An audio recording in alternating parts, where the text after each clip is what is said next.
Doctor Zakir, আপনি কি ব্যাখ্যা করে বলবেন যে আল্লাহ তাআলার কাছে দোয়া বা প্রার্থনা করার আদব কায়দাগুলো কি কি?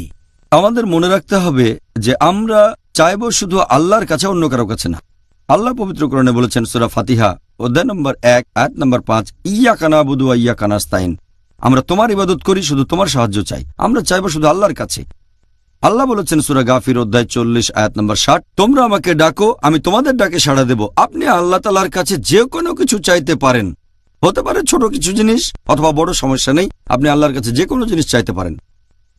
আর এছাড়াও আমরা আল্লাহ তাআলার কাছে কিছু চাইব বিনয়ের সাথে আর নম্রতার সাথে।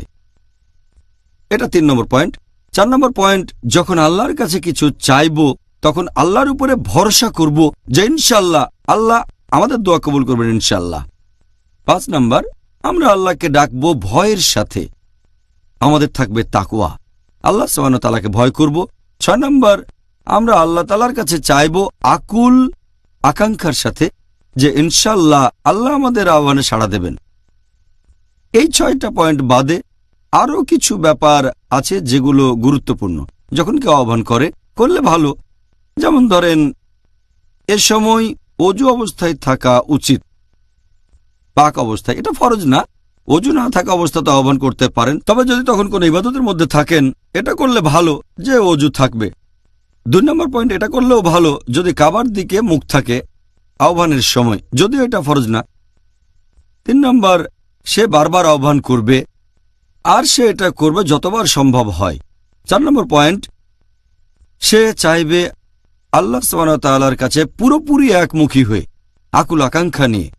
আর আমাদের নবী মুহাম্মদ সাল্লাল্লাহু আলাইহি ওয়াসাল্লাম বলেছেন, এই সহিহ হাদিসটার উল্লেখ আছে তিরমিজিতে, হাদিস নাম্বার 3479, যে আমাদের নবী মুহাম্মদ সাল্লাল্লাহু আলাইহি ওয়াসাল্লাম বলেছেন যে মানুষ কিছু চাইবে আল্লাহ সুবহানাহু ওয়া তাআলার কাছে পুরোপুরি একমুখী হয়ে, আর ইনশাআল্লাহ আল্লাহ তার আহ্বানে সাড়া দেবেন। আর আল্লাহ সুবহানাহু ওয়া তাআলা তাকে পছন্দ করেন না যে কিছু চাইবে কিন্তু তার মন তুচ্ছ জিনিস নিয়ে ব্যস্ত থাকে, যার মন একমুখী নয়। এই হচ্ছে আল্লাহর কাছে আমাদের আহ্বান করার বেশ কিছু আদব কায়দা। জাযাকাল্লাহ খায়ের ডক্টর